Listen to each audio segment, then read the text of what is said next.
కాపులు కాసే నేత ముద్రగడ అని చెప్పుకుంటూనే నిజంగా ఎవరికి కోవట్ అనేది బహిరంగంగా బయటపడిపోయింది.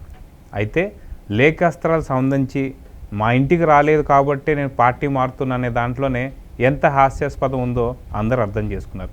అయితే ఇప్పుడు ముద్రగడ పవన్ కళ్యాణ్ బౌన్సర్స్ లేకుండా బయటికి రాలేడా, ఇంకా అలాంటి నేత అసలు నేత అని చెప్పేసి అంటున్నాడు కదా.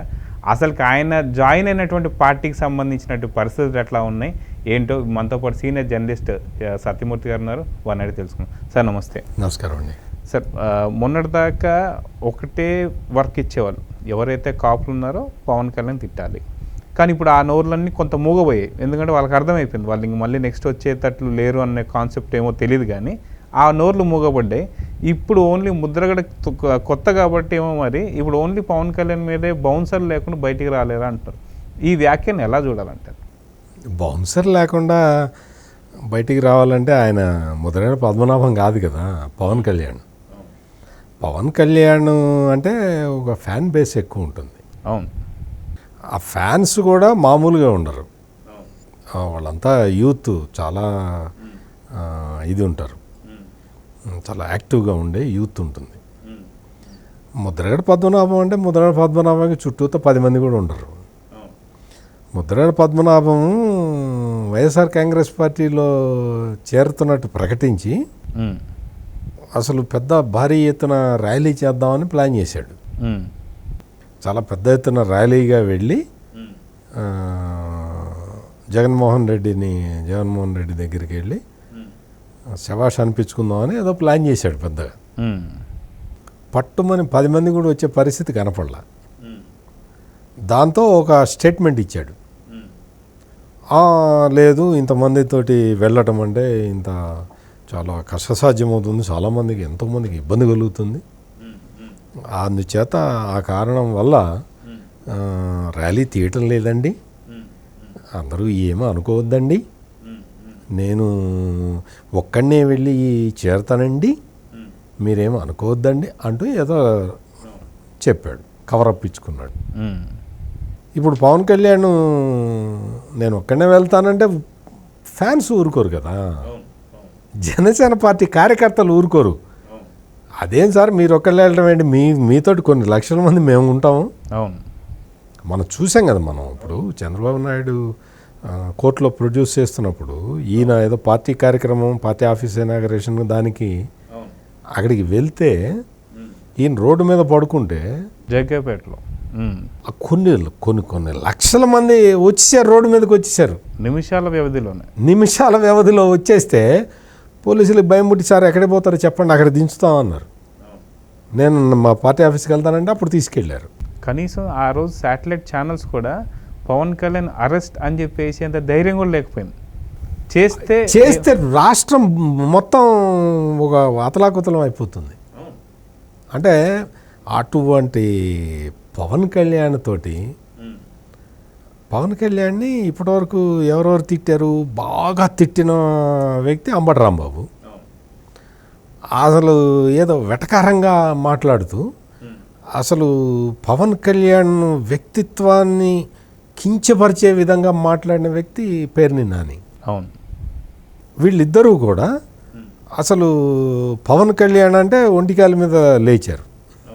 ఈ రోజు నా పరిస్థితి ఎట్లా వచ్చిందంటే, ఈ అంబటి రాంబాబుకి పేరుని నాని అయితే పోటీ చేయట్లేదు, ఆయన కొడుకు పోటీ చేస్తున్నాడు. కానీ ఈ మొత్తం కాపు యూత్ అంతా కూడా ఆ నియోజకవర్గాల్లో మొత్తం అందరికీ చెప్తున్నారు, ఇగో ఈయన పవన్ కళ్యాణ్ని తిట్టాడు నిన్నటి వరకు, జగన్మోహన్ రెడ్డి అండ చూసుకొని, మరి ఇటువంటి వ్యక్తికి మరి మనం ఓటేయాలా వద్దా అని ఆలోచించుకోండి అని చెప్పి యూత్ అంతా వెళ్ళి వాళ్ళ కాన్స్టిట్యుయెన్సీల్లో తిరుగుతున్నారు. దాంతో వీళ్ళకి అసలు మామూలుగానే జగన్మోహన్ రెడ్డి ప్రభుత్వం మీద వ్యతిరేకత ఉన్నది. దానికి తోడు పర్టికులర్గా కాన్సన్ట్రేట్ చేసి కాపు యూత్ అంతా కూడా వీళ్ళ నియోజకవర్గాల్లో తిరిగి ప్రచారం చేస్తూ ఉంటే వీళ్ళకి ఫ్యూజులు అవుట్ అయిపోతున్నాయి. ఇంకా ఎలక్షన్ ప్రాసెస్ జరక్క ముందర, అంటే పోలింగ్ దాకా కూడా కాదు, ఈ లోపలే వీళ్ళకి భయం పుట్టి వాళ్ళు ఇప్పుడు మీరు అన్నట్టు ఇందాక మీ అబ్జర్వేషన్ కూడా కరెక్ట్. నిన్నటి వరకు తిట్టిన వీళ్ళు పవన్ కళ్యాణ్ని ఇప్పుడు వాళ్ళ వర్రీలో వాళ్ళు పడిపోయారు. మొత్తం కాపు యూత్ చేస్తున్న ప్రచారంతో అసలు అంబటి రాంబాబు అయితే ఎక్కడ ఉన్నాడో కూడా ఎవరికి తెలియదు. కాన్స్టిట్యున్సీలో తిరుగుదామంటే వ్యతిరేకత. ఆ పేరుని నాని పరిస్థితి అంతే. ముందరే భయపడిపోయి పక్కకి తప్పుకొని కొడుకు ఇప్పించుకున్నాడు. అంటే ఈ తరహా రాజకీయాలు. ముద్రగడ పద్మనాభం ఏంటంటే కొత్తగా వచ్చాడు కదా, అందుకని చెప్పి ఇంకా ఊబలాటం అనమాట. జగన్మోహన్ రెడ్డి దగ్గరికి ఇంకా బాగా చేరువు కావాలి అంటే మనం పవన్ కళ్యాణ్ని తిడితే చాలు అని ఆయన అనుకున్నాడో లేదు వీళ్ళే స్క్రిప్ట్ పంపించి చెప్తున్నారు. ఎందుకంటే మొన్న ఈ మధ్య కూడా అంబటి రాయుడు పార్టీలో జాయిన్ అవ్వాలన్నప్పుడు కూడా ఆయనకి ఇచ్చిన ఎజెండా ఒకటే, నువ్వు రాగానే పవన్ కళ్యాణ్ తిట్టాలి. నేను తిట్టలేను, వెళ్ళిపోయాడు. నేను తిడతా, పార్టీలో సభ్యత్వం వచ్చింది. ఈ తరహా రాజకీయాలు అంటే నెగటివ్ పాలిటిక్స్ చేసుకుంటూ ఇప్పుడు జనరల్గా ఏం జరుగుతుందంటే జగన్ గారు ఈ తరహా నెగటివ్ పాలిటిక్స్ ప్రతిపక్షం చేస్తుంది. అధికార పక్షం స్ట్రైట్ ఫార్వర్డ్గా ఉంటుంది. అంటే అభివృద్ధి ఉంటే ఇప్పటి వరకు మనం అటువంటి రాజకీయాన్ని చూసాం, కానీ ఇదేందో రివర్స్. ఇదంతా రివర్స్లో కనపడుతున్నది. అధికారంలో ఉన్నవాడు నెగిటివ్ పాలిటిక్స్ చేస్తున్నాడు, అవును. ప్రతిపక్షంలో ఉన్నవాడు పాజిటివ్ పాలిటిక్స్ చేస్తున్నాడు.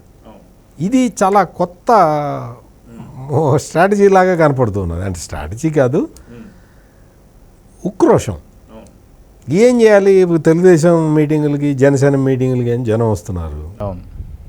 మరి వాళ్ళని ఎట్లా కౌంటర్ చేయాలి అంటే ఈ విధంగా కించపరిచి, అంటే పవన్ కళ్యాణ్ వ్యక్తిత్వాన్ని కించపరిస్తే అయిపోతుందా? అదే రాజకీయం అంటే. మీరు జగన్మోహన్ రెడ్డిని కూడా చూశారు కదా, పవన్ కళ్యాణ్ 4 పెళ్ళిళ్ళు చేసుకున్నాడు, కార్లు మార్చినట్టు పెళ్ళాలని మారుస్తున్నాడు అని చెప్పాడు. మార్చాడా? రాష్ట్ర ముఖ్యమంత్రి ఆ మాటలు అసలుకి కార్లు మార్చినట్టు పెళ్ళాలని మార్చాడా పవన్ కళ్యాణ్? ఏం మాటలు అవి? అటువంటి మాటలు మాట్లాడిన నాయకుడితోటి ముద్రగడ పద్మనాభం సావాసం చేస్తున్నాడంటే ముద్రగడ పద్మనాభం క్యారెక్టర్ ఏంటో చూసుకోండి మీరు. అవును. పవన్ కళ్యాణ్ కార్లు మార్చినట్టు పెళ్ళాలని మారుస్తున్నాడు అని చెప్పిన వ్యక్తితోటి నీ సంస్కారం ఏమైంది? నీ వయసు ఎంత? నువ్వు అటువంటి కామెంట్లు చేసిన వ్యక్తి పంచన చేరి నీకు అత్యంత గౌరవం ఇచ్చే పవన్ కళ్యాణ్ని నువ్వు కించపరుస్తావా? పవన్ కళ్యాణ్ వ్యక్తిత్వాన్ని. దురదృష్టం, పవన్ కళ్యాణ్ దీనికి రిప్లై ఇచ్చాడు. ఎవరికి జరగదు, నా కేసులో జరిగింది, నా దురదృష్టం, ఏం చేస్తాను నేను, అందుకని నేను ఇట్లా చేయాల్సి వచ్చింది, నేనేదో కావాలని చేసింది కాదు, అట్లా జరిగిపోయింది అని ఆయన చెబుతుంటే ఆయనకి మూడు వివాహాలు అయినాయి, 4 భార్యలను మార్చారని చెప్పంగానే జనసేన వాళ్ళు చాలా యాక్టివ్గా ఉంటారు. నేను ముందు నుంచి అదే చెప్తున్నా కదా.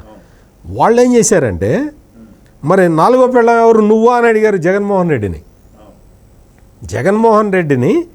మరి పవన్ కళ్యాణ్కి మరి 3 భార్యలే తెలుసు, మాకు కనిపిస్తుంది వాళ్ళే. మరి నువ్వు 4వ పెళ్ళం నువ్వా అని సోషల్ మీడియాలో విపరీతంగా వైరల్ చేశారు. జగన్మోహన్ రెడ్డికి ఆడవేషం వేసి వైరల్ చేశారు, 4వ పెళ్ళం నువ్వా. అప్పటి నుంచి వదిన జగన్మోహన్ రెడ్డి వదిన అని పిలుస్తున్నారు. ఎవరికి పరువు తక్కువ అండి? అదే. ఇప్పుడు ఇటువంటివి రాజకీయాల్లో హుందాతనాన్ని ఇస్తాయా ఏ మనిషికైనా? మరి అటువంటి మనిషితోటి కలిసి ప్రయాణం చేస్తున్న ముద్రగడ పద్మనాభం తను చేస్తున్న పనికి తను సిగ్గుపడాలి. అవును. ఏదో పవన్ కళ్యాణ్ని తిడితే ముద్రగడ పద్మనాభానికి ఫేమ్ రాదు, పవన్ కళ్యాణ్ని తిడితే వ్యతిరేక అయిపోతున్నాడు. సమాజంలో ఉన్న యూత్ మొత్తాన్ని, ఒక్క కాపులకే కాదండి, సమాజంలో ఉన్న అన్ని కులాల వాళ్ళు కూడా ముద్రగడ పద్మనాభం గురించి ఏదో చాలా గొప్ప నాయకుడు అనుకున్నాము, మాట మీద నిలబడతాడు అనుకున్నాము, ఇదేంటండి ఈ చీప్ మాటలు ఏంటండి అని చెప్పి చాలామంది ఆశ్చర్యం వ్యక్తం చేస్తూ ఉన్నారు. అది ఇక్కడ ఒక చిన్నది చూసుకుంటే పవన్ కళ్యాణ్కి ఎటువంటి కులాన్ని ఆపాదించుకోవట్లేదు, అందరూ నా వాళ్ళే అనుకుంటున్నారు. కానీ ఇక్కడ ముద్రగడ పద్మనాభం ఆలోచించాల్సింది ఏంటంటే ఆయన కాపులు మాత్రమే ఉంటారు, ఆ ఉన్న ఒక్క కాపులు కూడా ఇలాంటి వ్యాఖ్యలతో వెళ్ళిపోతున్నారు. అది గమనించి ఆ లాజిక్ మిస్ అవుతున్నాడేమో అని చెప్పి అనిపిస్తుంది. ఏమంటారు? ముద్రగడతోటి కాపులు కూడా లేరండి. కాపులు కూడా ఇప్పుడు ముద్రగడ టైం చూసుకొని వస్తాడు, సీజన్ చూసుకొని బయటకు వస్తాడు.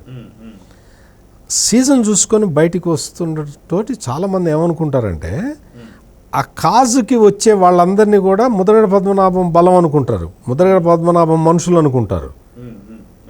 వాస్తవానికి ముద్రగడ పద్మనాభం అసలు కాపుల గురించి చేసిందేమీ లేదు.